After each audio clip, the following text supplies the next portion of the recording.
Thank you. But this is quite fortuitous. I'd like to pick up from where Devin left off and ask you what the soundtrack of your childhood would be like if you were to imagine if they were the songs that were playing in your parents' house, in your grandparents' house. Was it someone playing an instrument? Was it someone singing? Mine would inevitably be the tangos that my grandparents played that was somehow always in the background. It would also include Julio Iglesias, and it would include enganchados en pop. And I'll come back to tango in a little bit.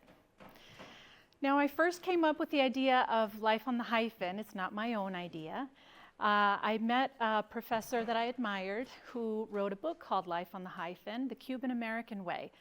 Dr. Gustavo Perez Firmat, who's a professor at Columbia, he wrote that he could never really feel that he was truly in one place or the other. That's what the hyphen meant for him. And I thought, what if I can be both? I feel really American. I feel really Argentinian. And that is what the hyphen is for me. So I'm going to take you through some of the photos from my family album, so bear with me.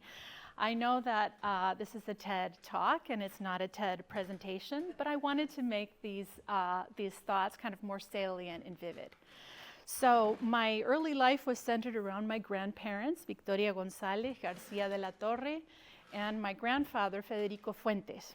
And my daughter's name is Victoria, and my mother does not forgive me for not naming my son Federico, which I thought would be kind of odd for them. So, and also he'd be Federico Jones. My grandparents moved to the Avellaneda neighborhood in Tucumán. So this is where the tangos would be playing. It was the hub of our early life. We had a very large family.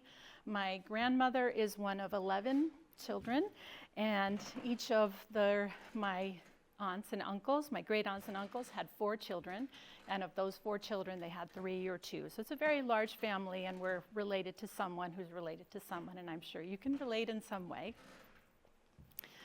And so when I was growing up, let's see, this was the hub of our early life, and my grandmother was always very active. I carry some of her items with me, and that is kind of what grounds me. Simple things like a thimble, or I carry a little piece of her eyeglasses with me. It just kind of helps ground me in that Argentinianness that I feel. On Avenida Avellaneda, this was Avenida Alem, was a constantly busy place. It's where we learned how to play, where we learned how to be bored. Oh, this is a picture of my mother's school. And this is where we learned how to make something from nothing. And this was a very early life lesson for me. There were no toys that I can remember, but we learned how to knit. We learned how to watch cars. We learned how to just do just about anything during the siestas that were kind of unbearable for kids. Now, something also that stayed with me was something that made us different. My mother also felt quite different. I think you can kind of pick her out in this photo. She's in the middle. The people often tell us that we look alike, and as I look out and see my own kids, I see the likeness. We have very strong genes. And this is my father, and in this transitional period, this is where they were studying abroad. My parents studied abroad in Oklahoma and St. Louis, and they were constantly traveling back and forth between the United States and Argentina. We lived in a block where our family business was. Now, the family business was like a little Home Depot. We had a hardware store, and that was kind of like our playground. It wasn't very safe now that I think back. And there you can see the balcony and some of the bedrooms, and then we played up in the terraza, or the terrace up above. And you can see that it was a very active place. They painted it different colors at different times. There it is. And this is what it currently looks like, the red. My cousins were numerous, and again, this is something that I constantly go back to, is that we had I can't even remember how many cousins I have, but that was the place that we always came back to. And like Devin said, it's the place that your grandparents make you feel like you belong and that you're wanted and you're loved unconditionally. So I mentioned earlier that there are aspects and objects that I brought with me from Tucumán, and I find that they ground me. And something that I find is that in my life, I feel othered, I have felt othered in certain ways. But there's a way that I can make that distance shorter. I ask constantly a lot of questions. I'm a naturally curious person. With a name like mine, growing up in Peoria, Illinois, I had to teach people how to say my name, and that's okay. My parents also modified my name when I was in high school. I saw that in my yearbook. My name is spelled Marisela, Marcella. And it's also spelled like that in my early Social Security cards. And that's okay, that's also me. People often feel bad, or they tell me that they feel bad because they can't pronounce my name. But I am Marisela and I am Marcella. I am both of those people. That's also okay. Another aspect that others me is the way that I talk. I don't know if that's an othering or if it's just a blending in. We came to the United States when we were 13, I was 13. And this would be another aspect of my childhood, the music called enganchados.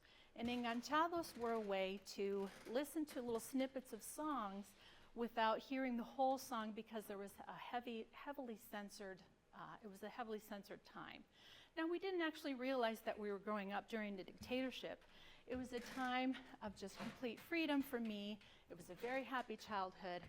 And I felt that, this is from my passport. I'm trying to go in kind of a chronological way. What I loved about my childhood also was that I had control. Like I felt that I had systems of control. I legitimately wanted to be a nun. This is just a fun fact about myself. Everyone else kind of put their veil in the back of their head, but I wanted to be like all the nuns that were at my school. We went to a Catholic school. I also loved school, everything about school. It was just another fun thing that I did, and I always wanted to be first because we got to carry the flag, and we got to carry that kind of sash the whole day. And it says, honor al mérito, so honor and merit. So perfection was something that I aspired to, and I learned how to perform it. It was something that helped me feel kind of safe, and it made me feel good. It was just a very happy time. I loved the parades. I loved looking up to these people that I later found out were not very good people.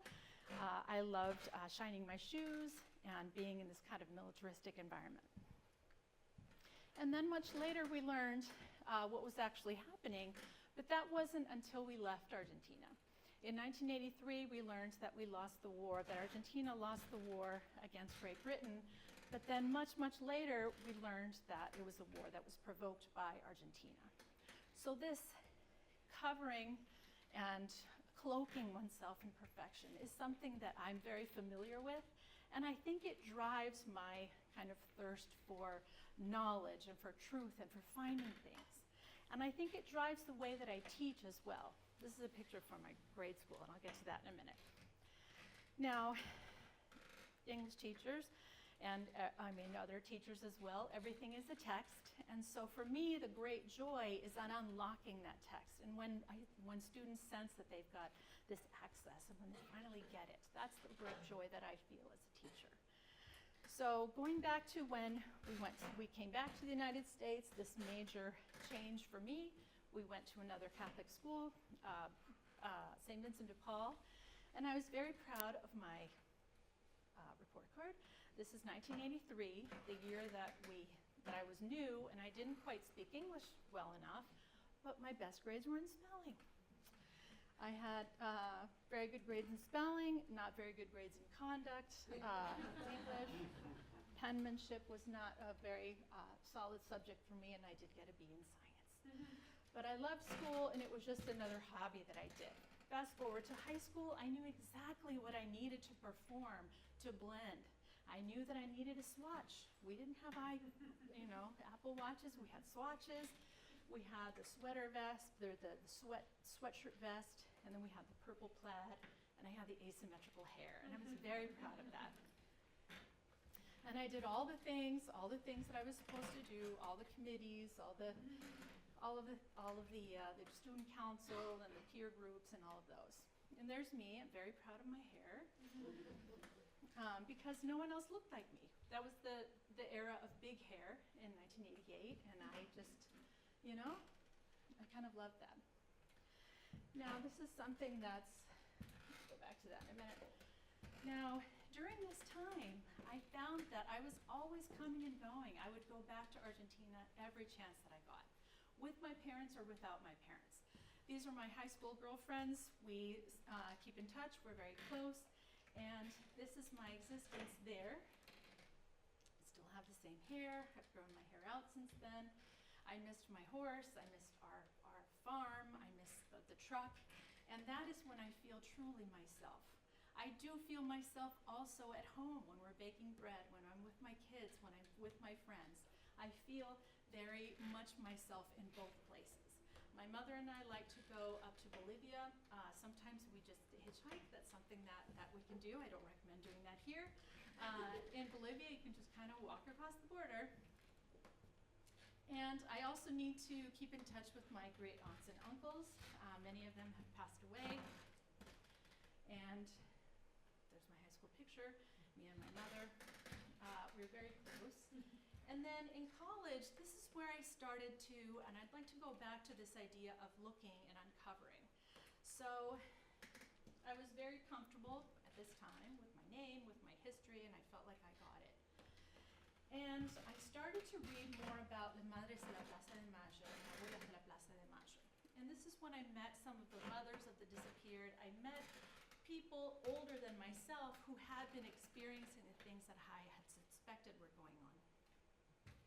Sometimes my mouth gets tired and I just feel like talking like this because my mouth is taking a nap, or it doesn't need to do all these things.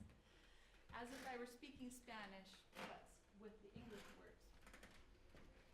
So I started to join and forge some friendships with the Madres de la Plaza de Mayo, and I learned a separate reality, a parallel reality that was going on. And I think if some of my students are here, you can tell that this is where a lot of my research comes into play. This in between two realities. I was constantly going back and forth, working with on my own graduate research, and I was taking students. Here, my students from the University of Illinois are at my grandmother's house. And we went to gaucho shows. In Argentina, the gauchos are real. The horses are, I think they're still wild. They're still very much a part of daily life, especially in northern Argentina. My aunts and uncles often come to our house, my house where my mother used to live in Florida. And I went to Córdoba and Salta and Tucumán and Buenos Aires and started new programs for the students at the University of Illinois and at the University of Maine. Now I'd like to go back to my own classes. This is where I have found that I am truly free or truly myself, because there's that constant search. And I know that all of this exploration brings me back to this moment. And this is being on the Hyphen for me. It's the weight, yes, it is a weight, going back and forth between two cultures, but it's constantly reminding yourself that this is where you belong in each. You can be and.